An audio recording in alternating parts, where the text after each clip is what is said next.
Hey, good morning, everybody. It's Mike, your host of 30 or Thursday Morning Live. So hopefully my tongue won't be too tied up all morning, but welcome. I'm glad that you're here today. And Thursday Morning Live is here every week. We start at 8:30 Central Time. Give some people a couple of minutes to jump on this morning. I just want to say that I'm excited about this morning. This morning I'm joined by a good friend of mine, a longtime friend of mine, Chad Coe. And I want to just tell a story before I bring Chad in. And meanwhile, please, if you like this content, and please like it, please share it. Go wake somebody up. Tell them that we're on live right now. Share the video with them later. Subscribe on our YouTube channel. That's all we ever ask. But so here's my story about Chad. I met Chad probably 13, 14 years ago now.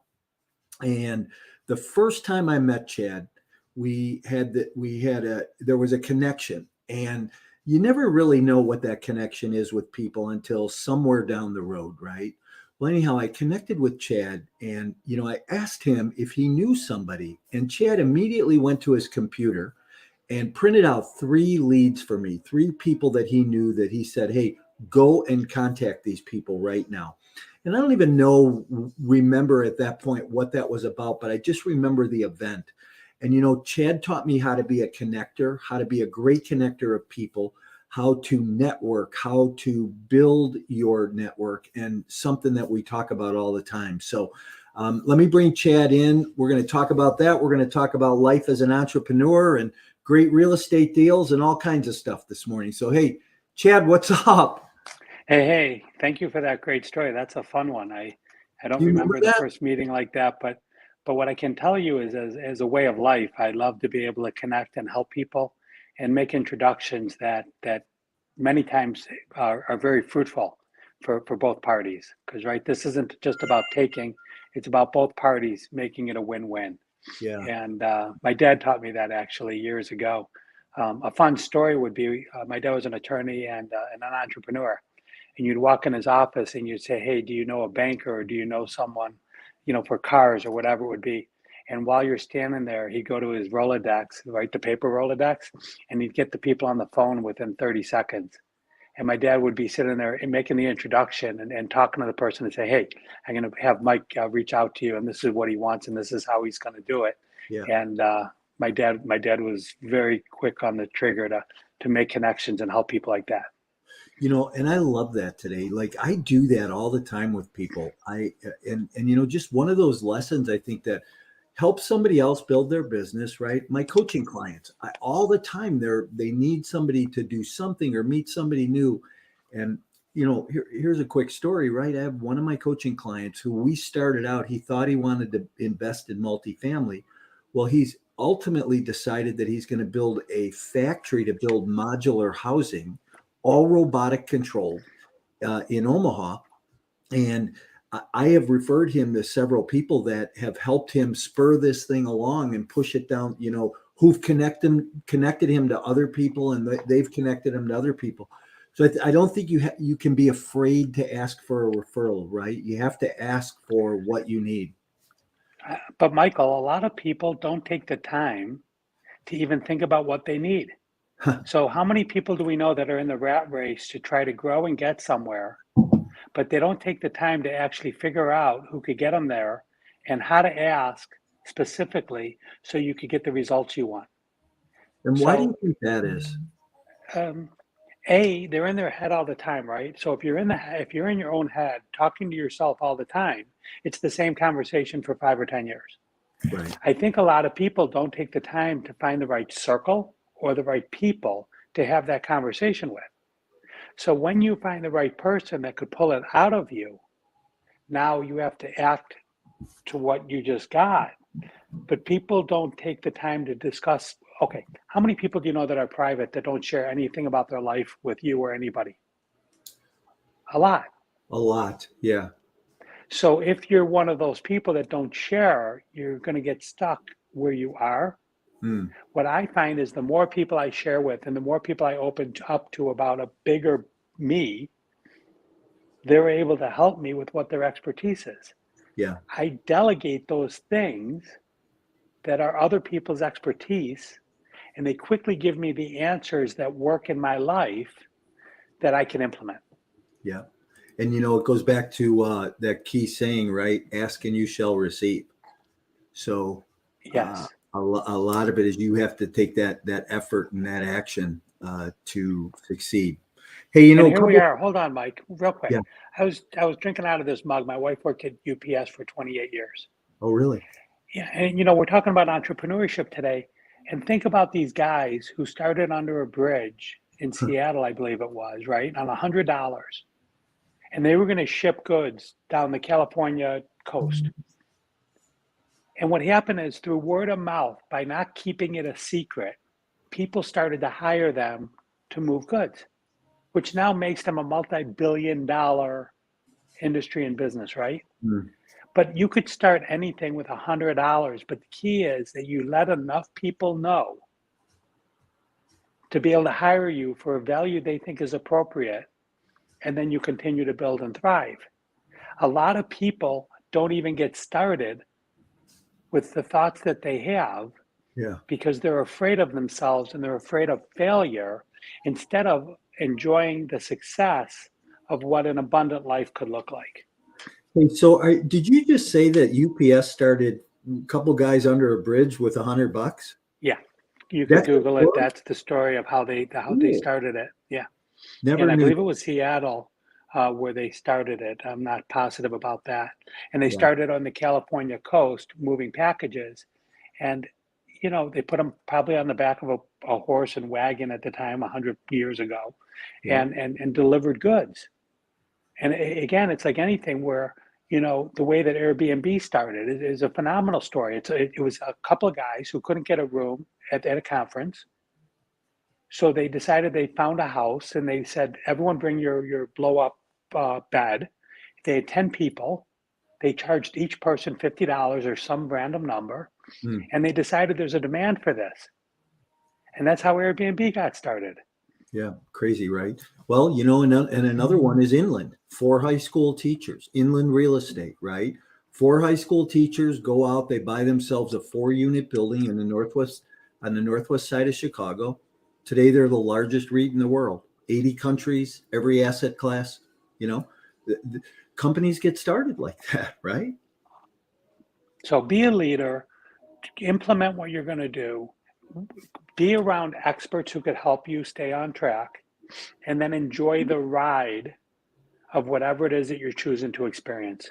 So let me ask you this. One of the things we talked about this morning before we went live, and we were talking about behind stage, was daily disciplines. Yes. And how important do you think daily disciplines are in people's lives, in their personal development, business development? Any thoughts around that? Well, we could talk about that for a few minutes. So one of the things about my life is I feel I'm very fulfilled. And if I were to check mark happiness, spiritual, athletic, uh, work-life balance, I think I have all that under control. Okay. Yep. One of the things that I don't have or have struggled with my whole life is my weight. Hmm. So my daily discipline involves, as an example, a ridiculous amount of conscientious time around what I eat and how I eat. I even have today a daily discipline coach through a company called Food Fuels, Hmm. where I'm down 30 some pounds because every single day I keep a food log and I send it to my coach. So when I wake up in the morning, I put on my food log that I wake up at 7:30 in the morning, right? I take my time to meditate, to look out and enjoy and be grateful for my life. I go and I shower and I get ready. I come downstairs. And before I come downstairs, by the way, every day I start with this glass, 30 some ounces of lemon water. And then I come down and I have my oatmeal or my veggie omelet. And that's how I start my day, right? And then I jump onto a Zoom call, a webinar, or make phone calls and ease into my day. The point is this: we don't get anywhere that we want to go unless we take the time to get there. And to Yeah. get there with daily to-dos. Now, by the way, sometimes I'm up 5 pounds, sometimes I'm down 5 pounds. But as long as I work on this every single day and stay focused and make it a habit, success is showing up. And Yeah. it's success on the universal timeline. It's not necessarily success on mine. I just know that I need to be patient through my goal setting. And sometimes you need to change your goals and not get so caught up on the actual experience of experiencing the goal. So as I teach goal setting, Mike, our left brain tells us we're not doing it quick enough, or we're not accomplishing what our left brain tells us. Right. So what I've learned is that you could modify and move the goals and be more patient around achieving them. Give yourself a little bit of a break for sometimes not achieving it at 100%. And then what I've seen every single time is success has a way of showing up. It might take an extra 6 months, it might take an extra year. But in the life of an entrepreneur, there's no goal that I haven't achieved or excelled at by working on daily disciplines, keeping track of my goals, and keeping even better track of my to-dos to get my goals. So we were talking this morning a little bit about manifesting, right? So obviously you're big on setting goals, but you're also big on the manifestation of those, the belief, right? Where does that come from? Talk about that a little bit. Well, when I never really believed in God or spiritual or anything until I was about 28 years old, when I lived in a house in Deerfield with 3 kids Okay. and a wife. And I remember that I was broke. I couldn't get any more lines of credit. My checking account was empty. I was struggling like you can't believe, Mike. And so I'll never forget this. I went out on my driveway. I looked up at the sky and I said, please, God, can you get me some money to be able to pay my bills? I've never missed a payment. And 3 days later, I got 2 or 3 checks.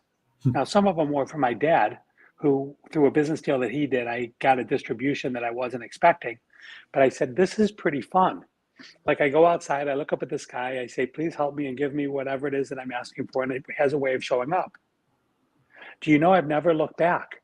I continuously ask for what I want, and it's continuously showing up.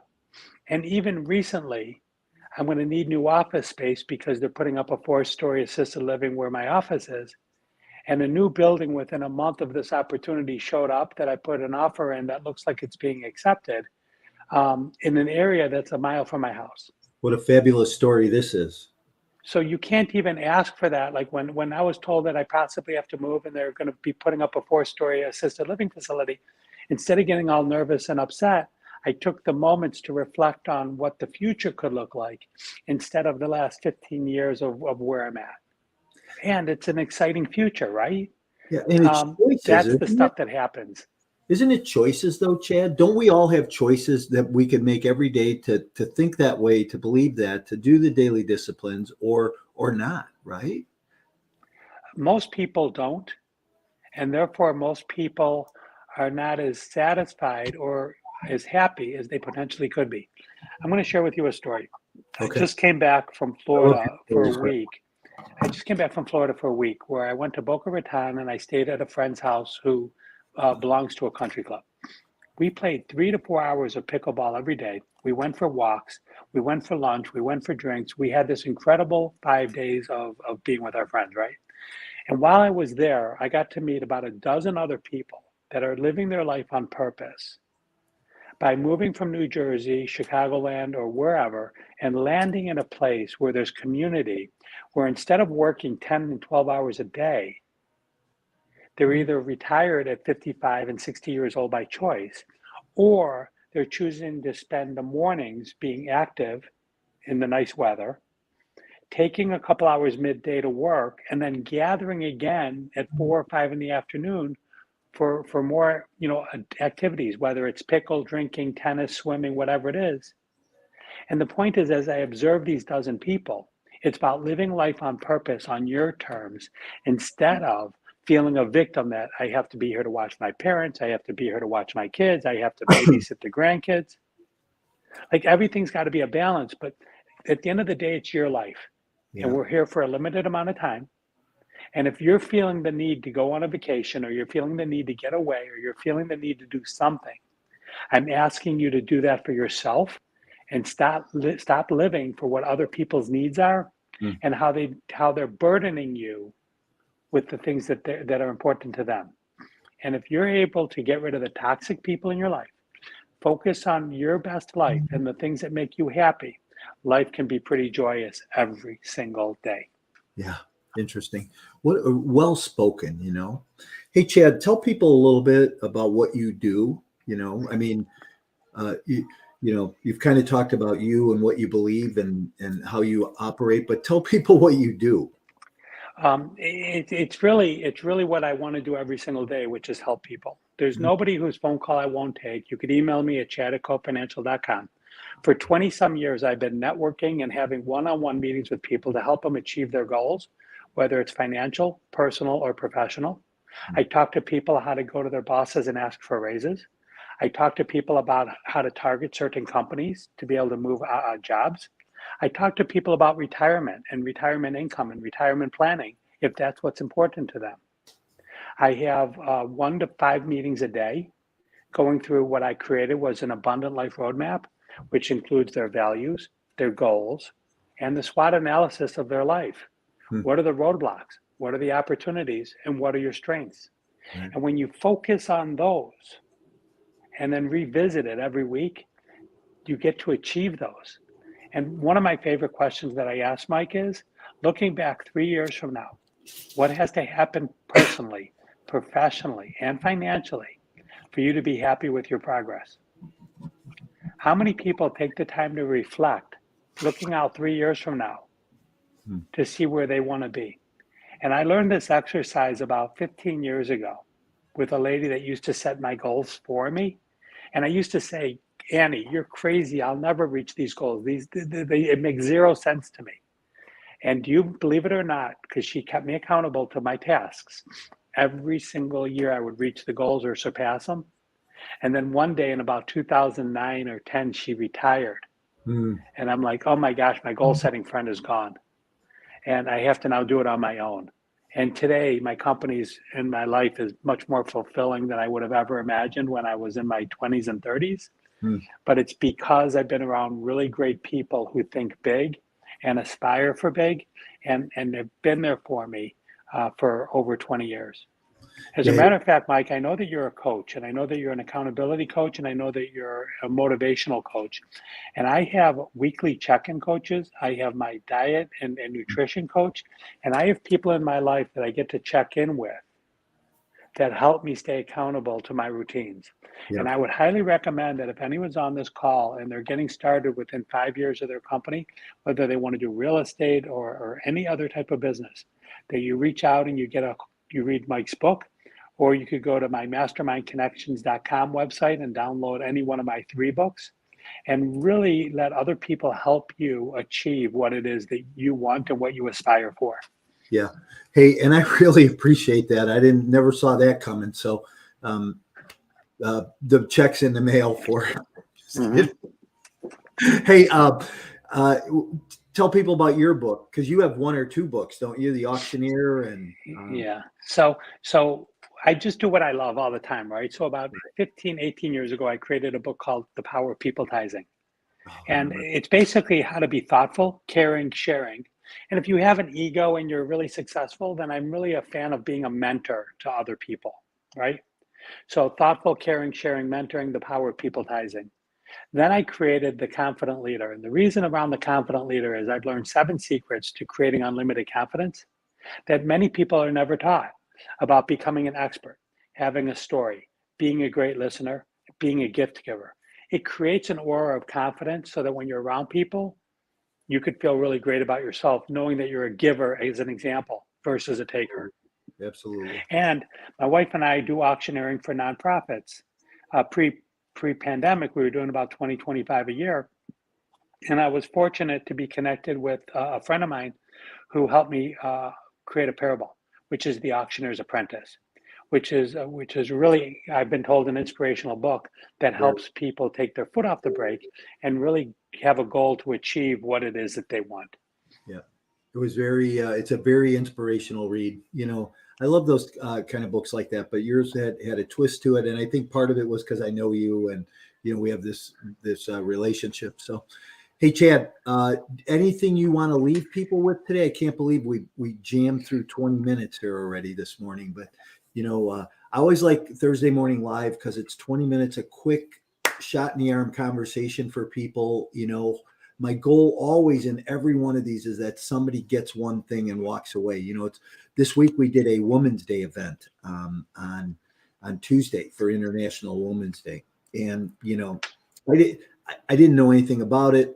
My team put it together, and I showed up, right, and got to just talk, and I was just like inspired. I was inspired by them, and hopefully inspired them. And what I said was, if we could touch one person today, and one person could walk away with something new, an idea, a thought, something that would help spur them forward, then it was worth the 20 minutes. I would agree. If anyone wants to reach me on LinkedIn, I'm happy to connect with all of you at Chad Co. And I have open to help in my picture. And if you want to email me at chad@cofinancial.com, I'll respond to you. And again, really just thank you so much, Mike, for the 20 minutes. I really loved it. It's quick, it's fast, and it works. So thank you again. Much appreciated. And I'm going to move you out. Hang with me in the back room for a minute. Let me say goodbye to everybody. Okay, got it. Appreciate you being here. Hey, everybody, that was my good friend Chad Coe, and I just want to encourage you to reach out to him to have a conversation, if nothing else. If you need to talk about money, he's a great guy to talk about money with. But Chad at Chad Co Financial, and if you are looking to network and build relationships with people, he's a great guy. So go there. And I never expected him to say anything about my book, and grab his book, and he's just has a lot to offer you. So building relationships with people is so critical in what each one of us do in our lives. A couple things that I just want to leave you with this morning. If you want to grab my book, Exit Plan, and you want to read that or read something on multifamily fundamentals, you could go to my link tree in the bio, in my LinkedIn or Instagram bio, and go download it, or go to my website, which is mycoreintentions.com/free, and you can download those books for free there. And then I want you to remember that on March 24th, we have a full day boot camp coming up. It's going to be virtual. I'm going to spend the day talking about multifamily fundamentals, theory, economies of scale, how to do the business, what you need to know, talk about underwriting. We're going to talk about due diligence. We're going to talk about networking and building strategic partnerships, and what it's about to raise capital, and how operations work. And it's going to be a broad stroke in the morning or all day, but it'll be a broad stroke event where you're going to walk away inspired and have the ability to go execute. So that's a free boot camp on March 24th. Go also to my website. You can sign up for that. And I'll look forward to seeing you there. And I'll look forward to seeing everybody next week. Remember, we're here every Thursday morning.